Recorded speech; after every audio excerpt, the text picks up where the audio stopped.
evening. I'm Alice Renison, helping you navigate the federal budget of Represents Budget Night 2016.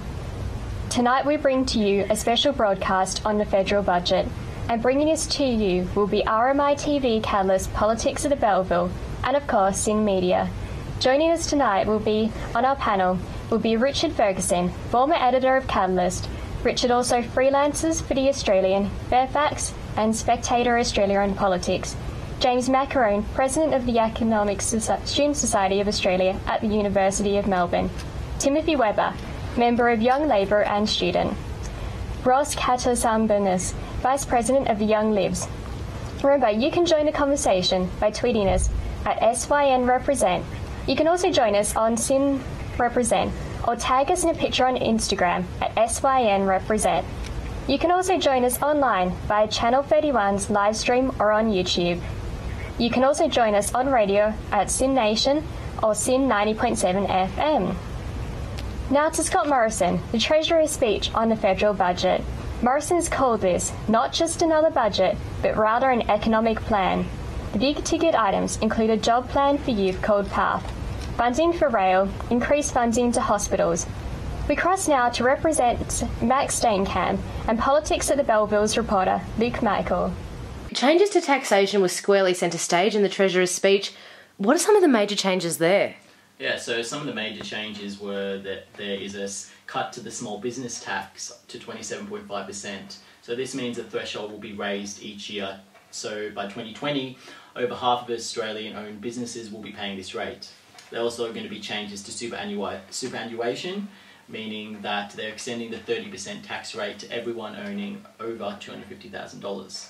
They want to raise the middle income tax threshold from $80,000 to $87,000, which means that middle income earners will have a little bit of relief. And as well as this, they've had a big thing about targeting multinationals, dodging tax, with a new task force of 1,000 people being implemented. As always, there are some big ticket items in this budget this evening. Max, we'll go to you first. Can you tell us a little bit more about the government's new scheme for young people looking for work? So the government's committed to trying to get over 100,000 students and young people into work. So they've said that they will provide training for up to 6 weeks for young people under 25, so that they can then get real experience that they need in order to get a job. They've also said that they will, for people who take on an internship, that they will give $200 on top of whatever they're already earning through welfare, in order to encourage them to try and get involved in the workforce. From the business end of things, Treasurer Scott Morrison said that one of the biggest obstacles to businesses employing young people was that often they didn't want to take the financial risk. And because of this, he said that he will hand out cash handouts to businesses of $1,000 for people who take on someone from this scheme. So it's really been part of what the government's trying to push with new jobs. And Luke, we've got some big infrastructure projects on the table as well. Can you tell us a little about some of those? Yeah, one of the major ones was the Brisbane to Melbourne Rail Link project, and the purpose for this was kind of to be a freight service. So it's not really the high-speed rail, which was the project that some were anticipating, but instead it's really just going Brisbane to Melbourne without stopping in Sydney or Canberra. But the thing is, the government's committing about $500 million to this project. However, this is towards land acquisition and pre-construction work. So a construction date hasn't been set, so it's unclear when exactly the project will begin construction. Wonderful. We'll hear more from you guys later in the program. Thank you. Thanks. Thanks, Max and Luke. So, Tim, what are your thoughts on the big ticket items that have been announced so far in the budget? Look, to be honest, I don't think there really was a lot of big ticket items announced. There's been a lot of talk about the Treasurer's announcement of the PATH program, and that's certainly, even now, starting to look like there's a bit more to that than meets the eye. Look, the government may have changed the leadership, they may have changed the Treasurer, but rest assured, the third instalment, the final instalment in the trilogy is not much better than the first two films. There was a lot of talk about tax cuts.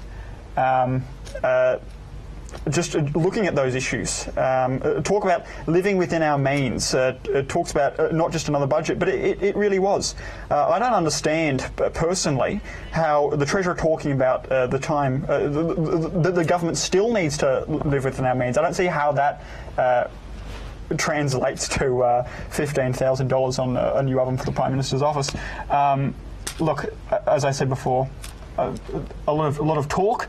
I'm not sure we're going to get much action. Yeah, and what do you think about it? Look, Alice, I think it's sort of very much a sort of a budget for an election.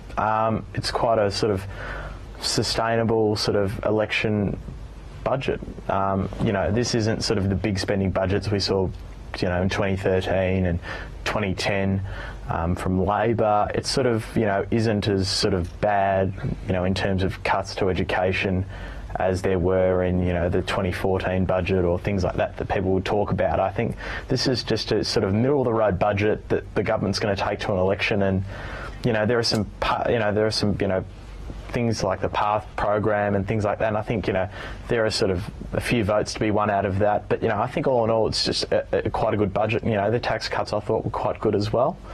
Okay, and moving on, and so now it's time to go to an ad break. You can continue the conversation at SYNRepresent or #RepBudget. Up next, we'll be looking into what's happened in the social services portfolio. The past two federal budgets and have caused lots of disagreement amongst the community about how federal dollars should be spent in these areas. Changes to the New Start Centrelink payments, designed to help young people looking for work, have been the cornerstone of welfare reforms for the past two budgets, largely affecting the younger voters. The danger is that we have too many people fall into a reliance on government payments.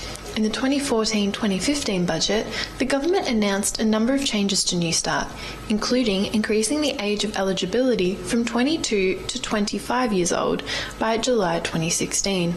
Changes to the payment have meant that students over 22 are now receiving less money than they previously would have. You've got all people on New Start, regardless of under 30 or over 30, who are living on a payment that's $380 per fortnight below the poverty line. Students who have to live on youth allowance, which is about $400 per fortnight below the poverty line, at least. There was no effort in the budget for job creation, which is the main area that needs to be addressed if you're going to fix Australia's employment crisis. The government is trying to introduce this idea that, we're in a user-pay system. You're in a country that doesn't owe you anything, and you have to pull yourself up by your bootstraps, and you have to go get it yourself, because we're not going to help you at all. While welfare reform has been a large focus of previous federal budgets, domestic violence has also gained much attention over the past couple of years, described by former PM Tony Abbott as an unfolding tragedy.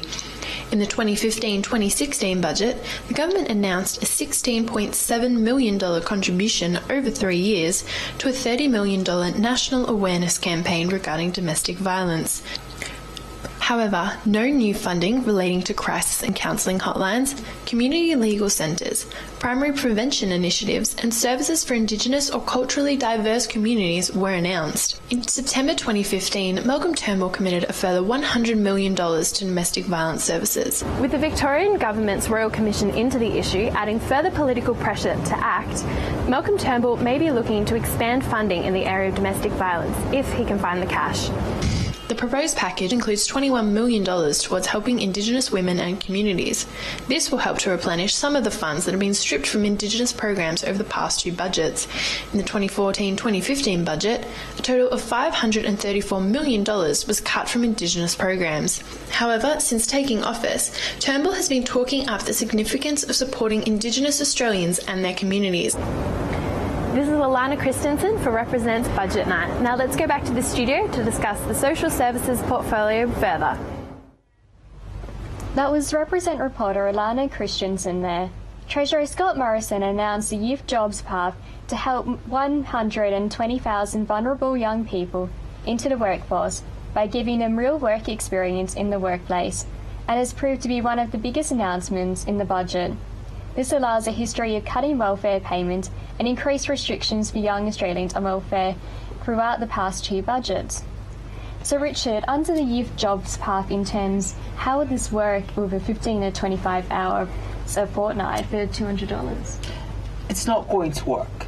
So there's not even really a point of it working. I mean, it's slightly better, this package, than what we had in 2014, where basically we were telling young people, you're going to work for the dole, and by the way, you're going to be barred from the dole for 6 months. So there's it's better than that way, and the good thing about this particular package is that we won't be seeing a cut in their welfare payments, even though they're on this scheme. But work for the dole, it's just another work for the dole scheme, and they don't work. They don't produce productivity. Employers never really want to get on board. This scheme is going to disappear like every work for the dole scheme a coalition or Labour government has produced in the past 20 years. So James, government is committing $750 million to the Youth Jobs Program. Is this money well spent to try and reduce the number of young independent people on welfare there? So I think that, as Richard identified, these type of programs in general sound good because it sounds like government's the ones who are providing the jobs to these people. But, I mean, the studies that have been conducted, say, in Tasmania by people like Professor Jeff Borland, as a longitudinal study to do programs like Work for the Dole actually work, the evidence suggests that there is no detectable change in employment rates from people who enter these type of programs. So I think it's probably just resigned to another election promise that's going to sound good that might not actually deliver the long-term upskilling and investment in human capital that would drive the productivity into the future. So the $750 million or whatever the figure is, probably not the money best spent in that way. Yeah, and Timothy, this is yet another extension of the Work for the Dole program that has been championed by the Coalition. Is this a program that is improving the welfare system? No, I don't think it really is. I mean, I just think it's another way of changing the language. You sort of touched on it before. The government's offering, I think, $1,000, is it, to any company that chooses to take on an intern? I mean, I can't speak for any company. I can't see them really jumping on board with that. Yeah, so we just need to go to another package now. Has been a tumultuous battleground for the government ever since plans to deregulate university fees were announced in the 2014 budget. Then Education Minister Christopher Pyne announced that universities would also see a 20% cut in funding and that there would be an increase of interest rates on student loans. The deregulation plan also sought to give universities more freedom in setting their own fees. This prompted an angry response from students who worried that the cost of university degrees would rise significantly under the scheme. The Labour Party said this would lead to $100,000 degrees, as universities would need to increase fees to cover the funding cut. The changes weren't popular in the Senate either, with crossbenchers twice blocking the change. The 2015 budget was a lot quieter in regards to higher education. The budget papers assumed the government's planned reforms, including full fee deregulation, would proceed, despite resistance in the Senate. When Prime Minister Malcolm Turnbull took power, talk of higher education reforms went quiet. However, in April, new Education Minister Simon Birmingham brought them back on the agenda, recommitting the government to a process of deregulation. Some of those plans are likely to be announced in the budget. Vocational education has also been a contentious issue for the government. In the 2014 budget, Commonwealth funding was extended to students at TAFEs, private colleges and sub-bachelor degrees, with an estimated cost of over $820 million over 3 years. But there has been reports of malpractice in the industry. And Shadow Minister for Higher Education, Kim Carr, says the government needs to clean up vocational education and ensure training providers are not overcharging students with substandard training.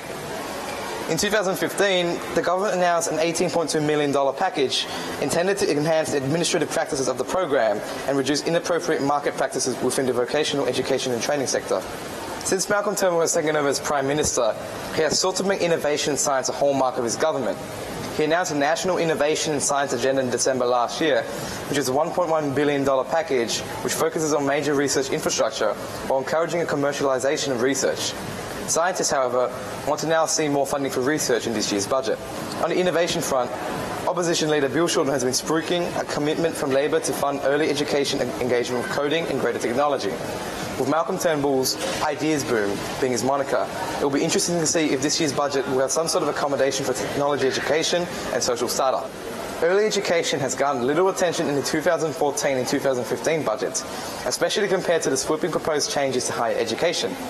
Controversial areas have been around the chaplaincy program, as well as the funding of the Safe Schools anti-bullying program. In 2014, an increase of funding for the chaplaincy program caused controversy over religious freedom and effectiveness, with the government committing $214 million over 4 years for the program. The government in 2015 announced an increase in $15.7 billion in funding focusing on teacher training and school autonomy for both government and non-government schools in all states and territories. Improving access for disadvantaged kids to school has also been another sticky area for the government. In the 2014 budget, the government ruled out extending Labor's comprehensive Gonski funding reforms. Shorten Labor has been hounding the government on refusing to continue Gonski funding. The current round of Gonski funding will end in 2017, and the government is yet to announce what funding model will replace it. Dr. Glenn Savage is a senior lecturer in education policy at Melbourne University. He says there are issues with the government's handling of school funding. Partly, I think the current debate has gone off course. We should be having a debate about how much, but also how that money is being used. So I don't think it's good enough for the federal government to simply say, we're just going to step back from funding public schools, or we're just going to retreat in a significant way from the amount of money we give them. Instead, they should be talking about a new model moving forward that looks at how much, but also looks at how to use that money in an efficient and effective way. Overall, education remains an important part of the government's agenda, and a positive reaction to this year's budget measures for education will be crucial for the Coalition's re-election prospects. This is Elaine Nguyen reporting. We'll be going back to the studio to discuss this further.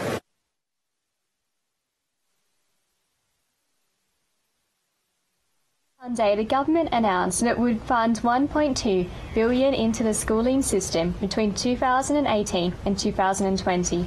The announcement is seen as a partial reversal of the Abbott government's decision cuts from education in the 2014 budget. More on this, we cross to Jasper Lindell in Canberra. Firstly, Jasper, can you tell us a bit about the government's funding plans for government primary and secondary school funding? Yes, the government has announced funding of $1.2 billion over the forward estimates, which is their commitment to 2020 for schools funding. That is much less than the $4 billion which has been promised by Labor and the Greens. And there have been a lot of protests in recent years about university fee deregulation. Can students finally say goodbye to that? No. Quite simply and emphatically, no, they can't. The government is not taking a higher education policy to the next election, and instead revealed today that they would be extending the consultation period to the 25th of July this year, which is after the election, which means that everything really is on the table.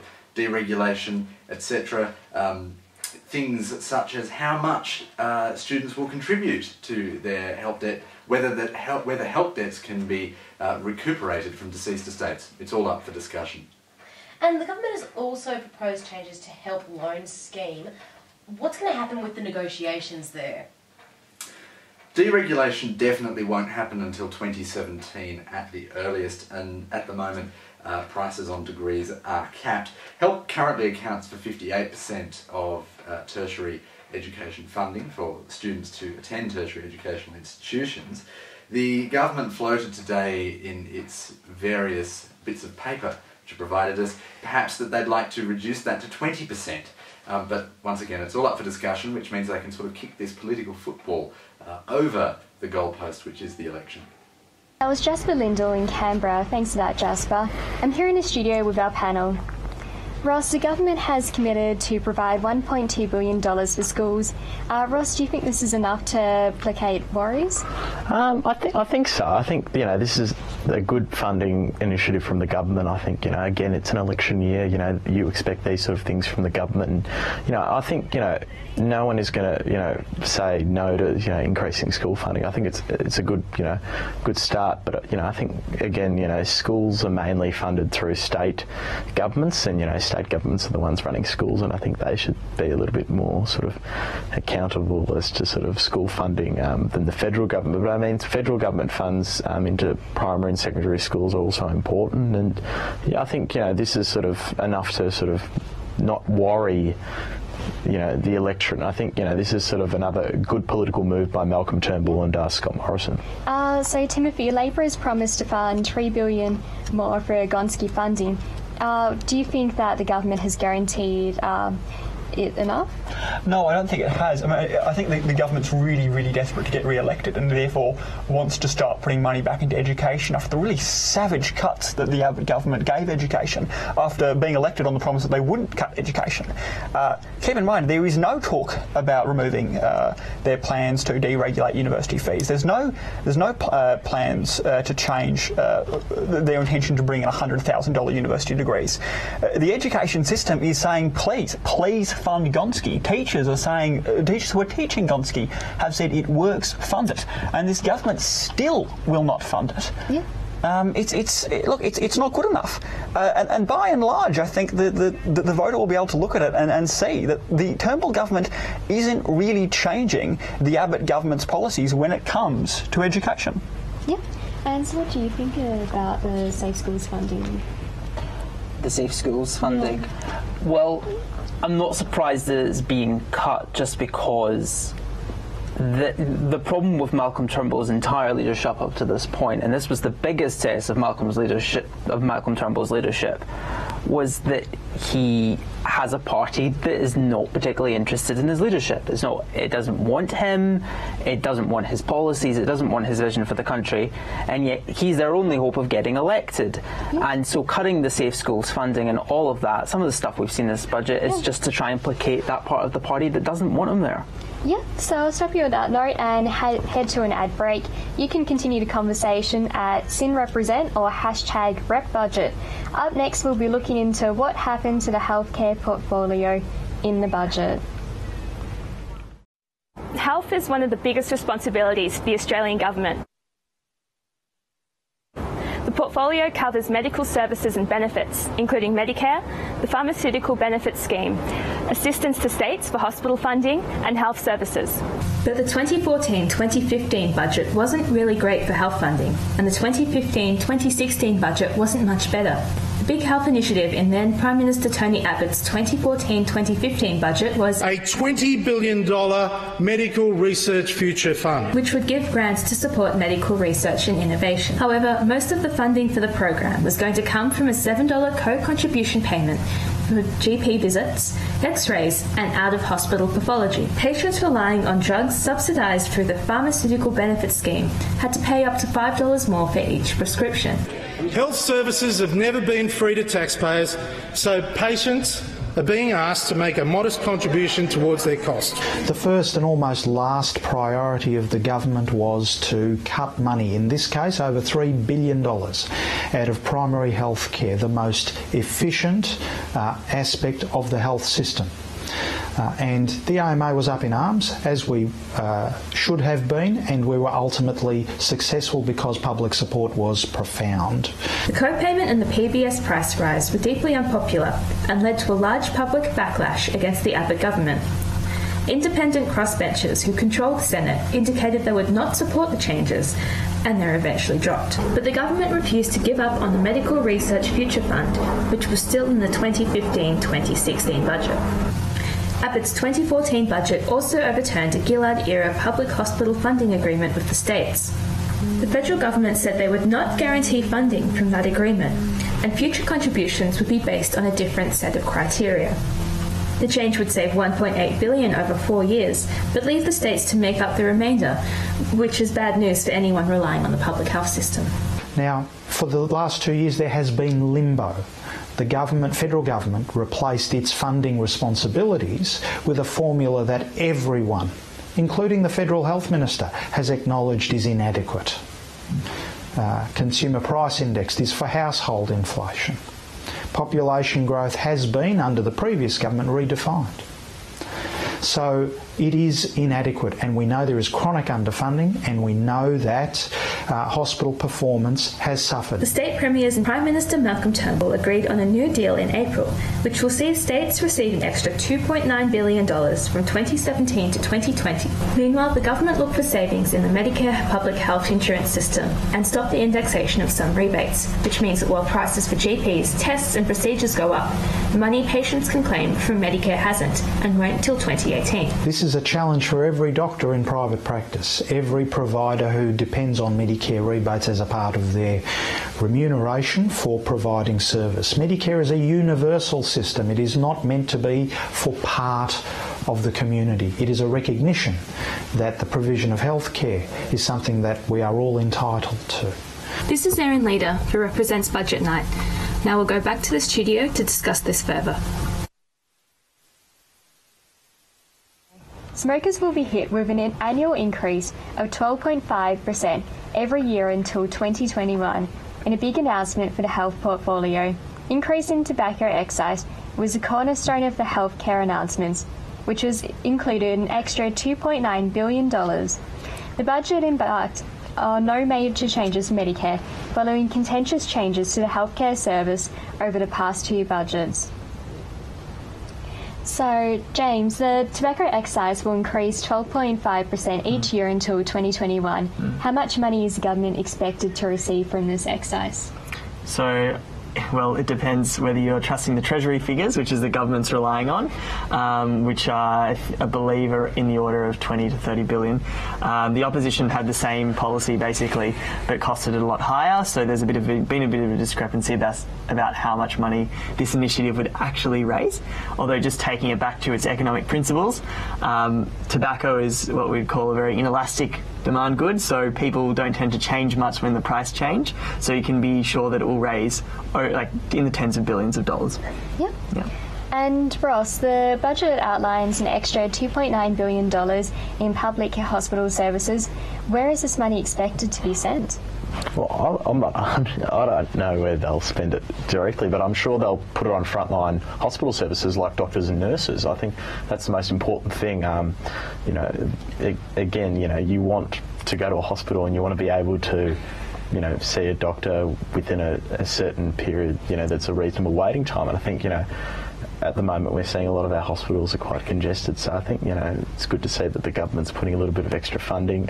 Again, this is another sort of, the Federal Health Department actually doesn't run any hospital. This is again a large state issue. I think a lot of the states have to sort of take some responsibilities to sort of fund some of their own healthcare costs as they start to increase. But I think this is again sort of another good sort of election policy, basically put out by Malcolm Turnbull and Scott Morrison. Can I jump in there really quickly on the tobacco excise? This is wonderful policy, but people have got to keep in mind this is Labor policy, and it really goes to show the desperation of the Conservative coalition government to really, on budget night, bring out Labor policy. Yeah.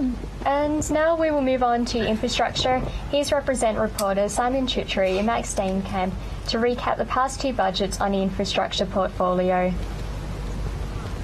The infrastructure portfolio is one of the biggest expenditures by the federal government. In the last few years, $50 billion has been invested in infrastructure in major projects such as the National Broadband Network and the WestConnex motorway in Sydney. As we can see, both Joe Hockey and Tony Abbott have mainly focused on roads. The 2015-16 federal budget contained no funding for major rail projects around Australia, instead allocating $3 billion towards the East-West Link in Melbourne and $2.9 billion to the WestConnex roadway connecting Sydney's western suburbs through to the southern suburbs via Sydney Airport. Joe Hockey also announced $5 billion would be provided for infrastructure loans in Australia's north. The year before, in 2014-15, $26.8 billion was spent on roads compared to $2.7 billion for rail. Key projects funded in that budget included regional highways in Queensland and New South Wales. What we're going to focus on are areas of clear Commonwealth responsibility, and our responsibility is for national highways. So, the Abbott government loved roads. Rail investment actually halved from 2014 to 2015, while conversely, road funding actually increased from 2014 to 2015. Road funding went up by $700 million, going from $3 billion to $3.7 billion. This is most evident in Victoria. The East-West link has been a political hot potato and very controversial over the last few years. The proposed $15 billion road was due to link two major road arterials on the western and eastern side of the city centre. But we need diversity in transport, says Narajan Shiwataki, a professor in urban planning and transport from RMIT. So we need to have more diverse options in terms of transport.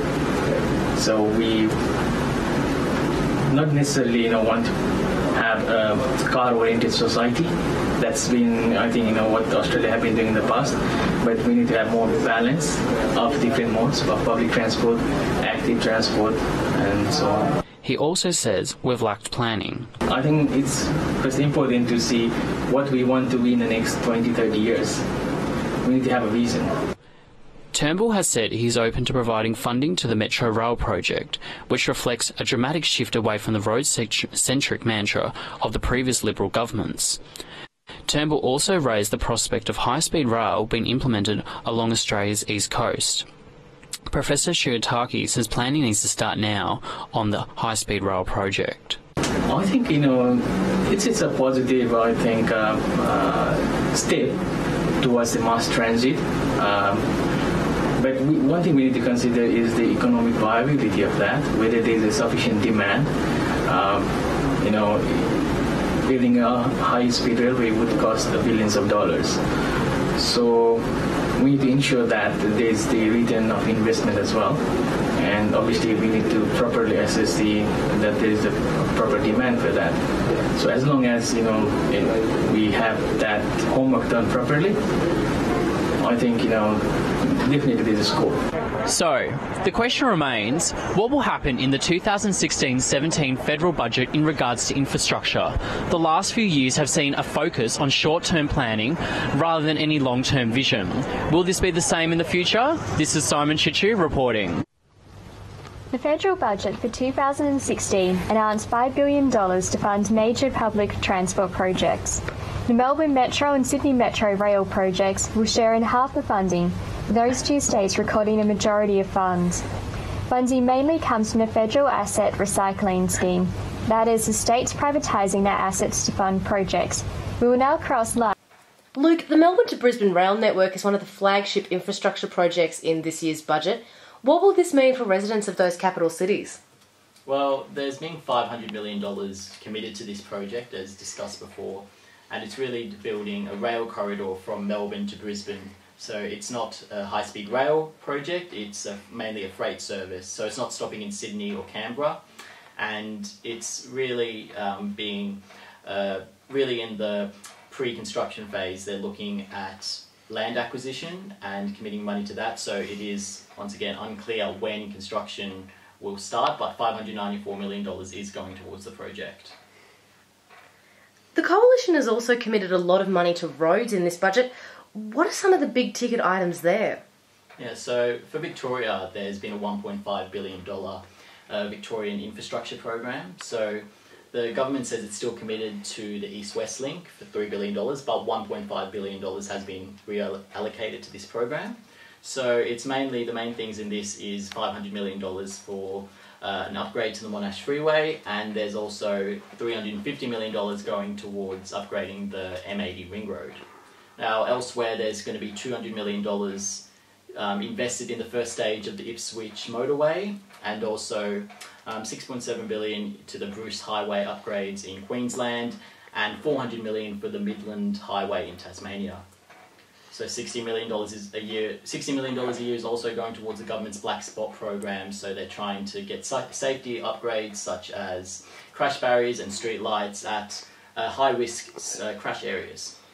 So, Richard, what do you think of the rail funding projects?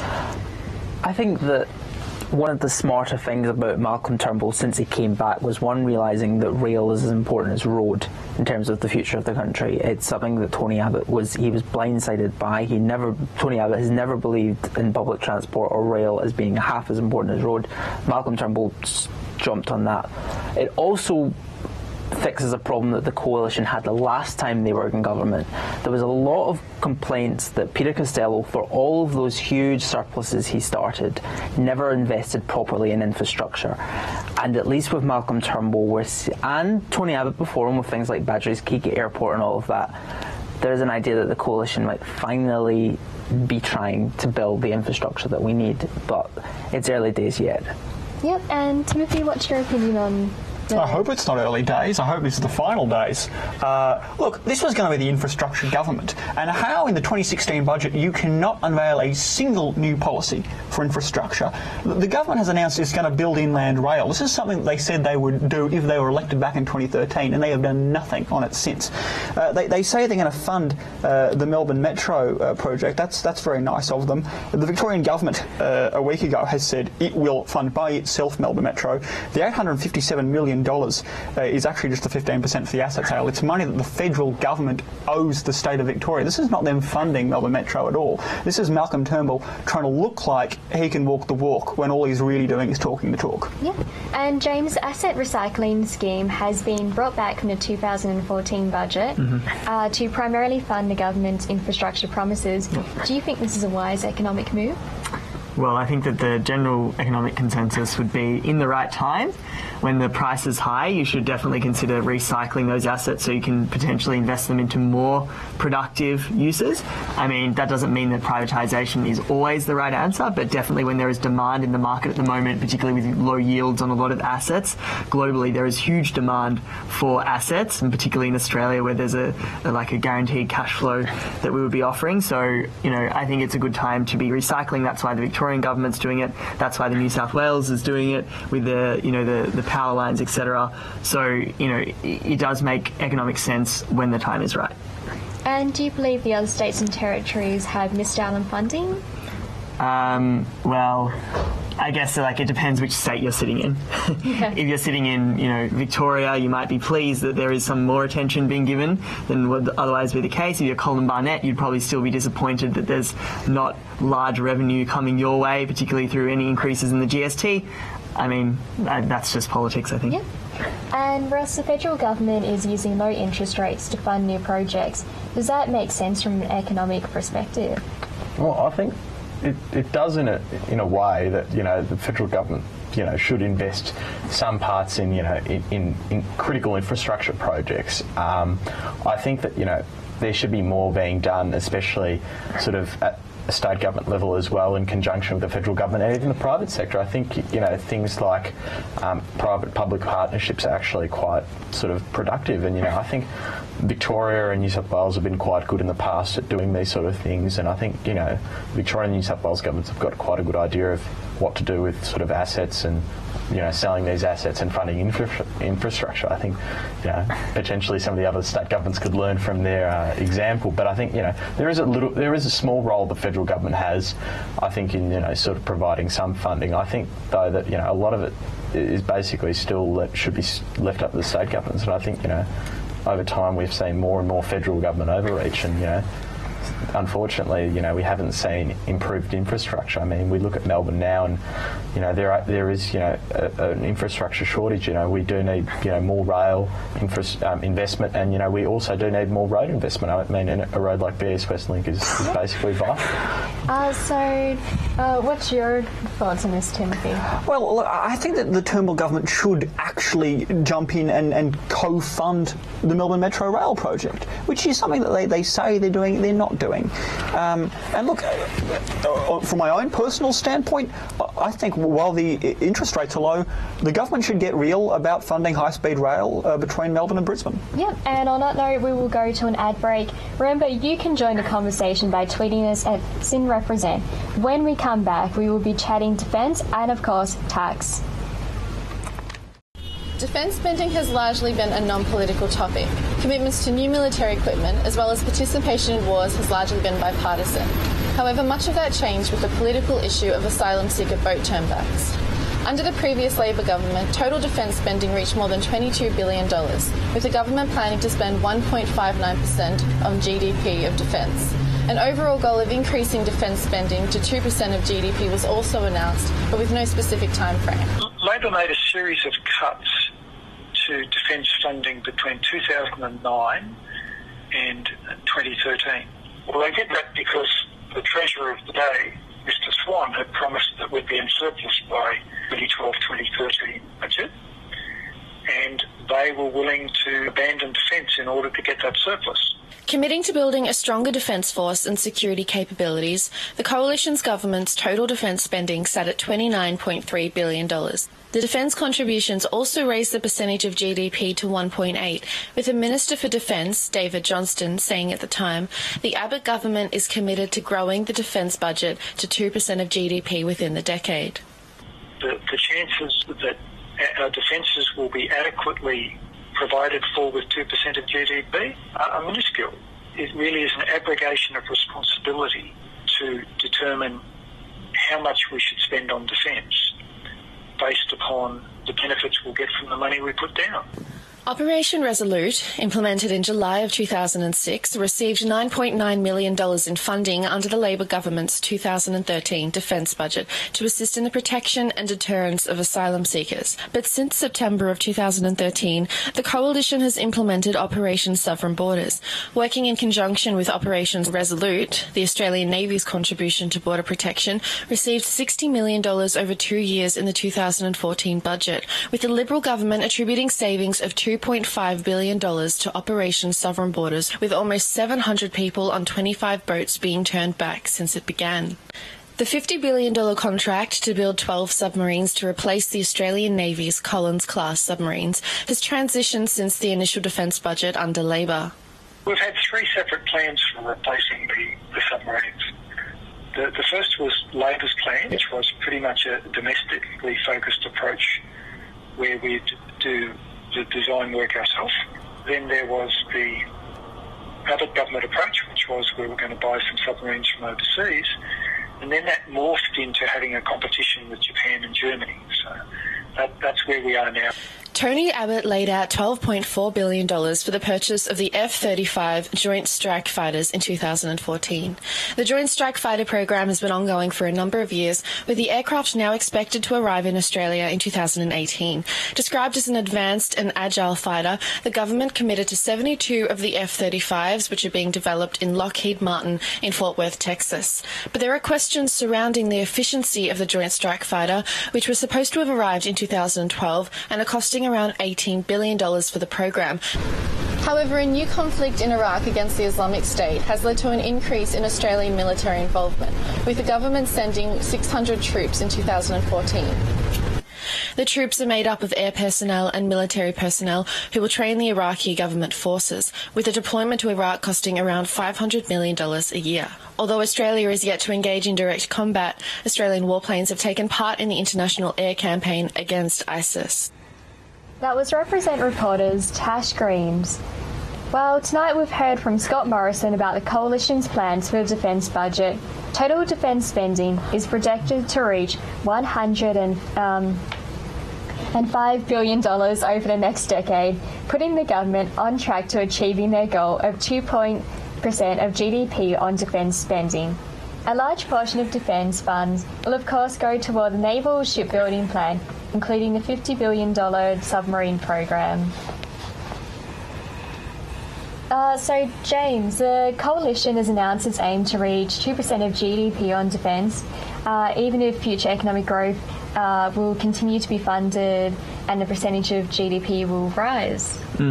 Yeah, so I think that, a lot of people see the role of government. The first duty of government is to protect its people. So, spending large amounts of money on defence is always politically popular and, defensible in the sense that that's what government's there to do. It's also a sort of backdoor Keynesianism through stimulating Australian industry.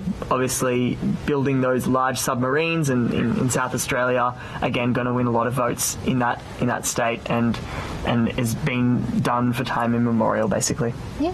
And Richard, the recent submarine announcement made by the government awarded the $50 billion contract to the French naval shipyard DCNS, working in conjunction with South Australian shipyard AEST.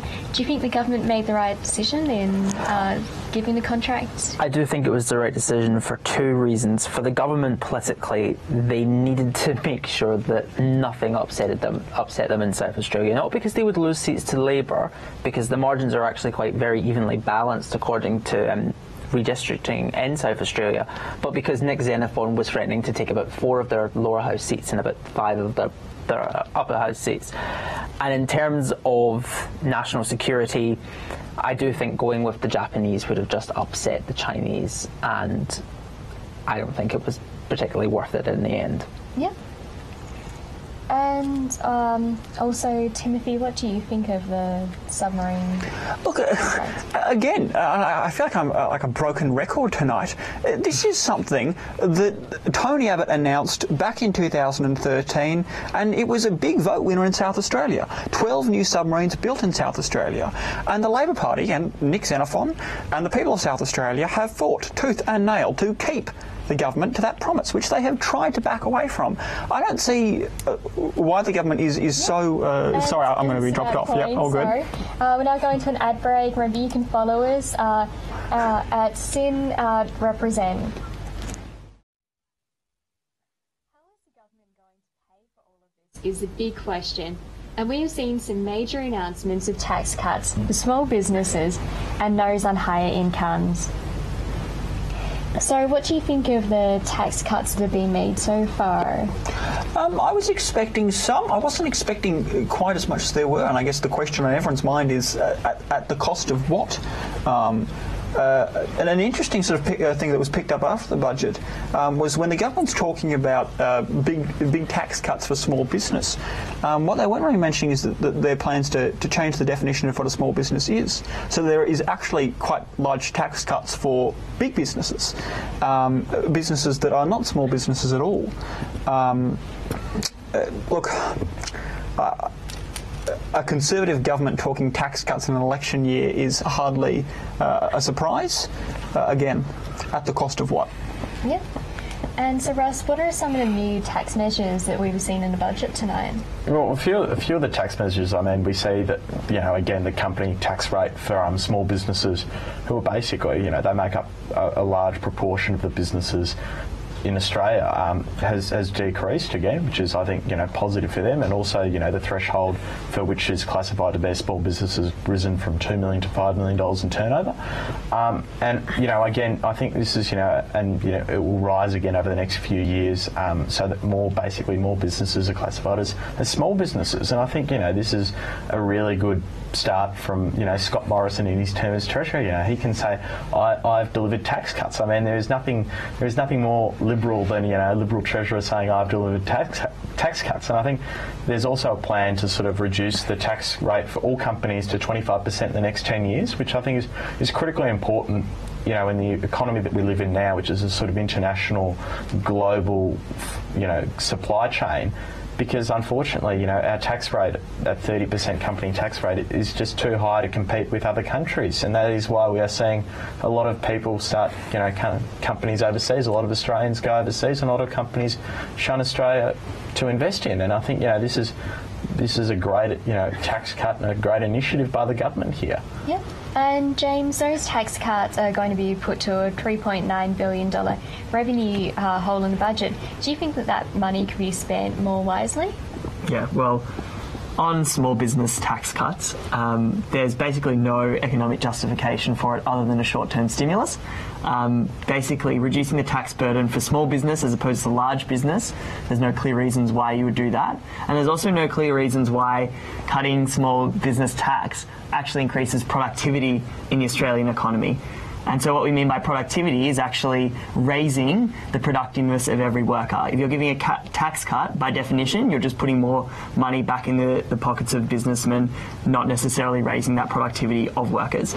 So in terms of could that money be better spent, probably yes is the answer. Yep. And is there a budget in the lead up to an election? Do the optics of these tax cuts for higher earners play well for the government, Richard? It actually does play well for the government. Don Howard played this trick many times, in that people on $80,000 a year do not believe that they're rich. Many of them live in marginal seats. Labour should do the smart thing and pass these things through while still saying tax cuts for people under 80,000. But if they say no, like they did under Kim Beazley, to these tax cuts, it's not going to work in marginal seats. Yep. And in the new diverted profits tax, Morrison says this reinforces Australia's position as having amongst the toughest laws in the world to combat corporate tax avoidance. James, multinationals will always find a way to avoid tax, won't they? Yeah, that's true to some extent. I mean, the government, to their credit, has put money into the Google tax, which is apparently going to raise $200 million, and what that's doing is looking at sort of big companies who are using fancy accounting techniques to shift profits overseas.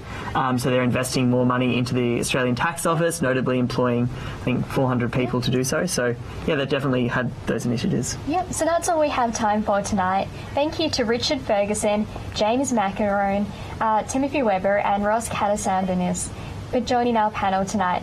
And thank you to everyone who has been involved in this broadcast. And particularly thanks to the viewers and listeners for watching and listening to our broadcast. I'm Alice Ronason, and I've been your host for this evening.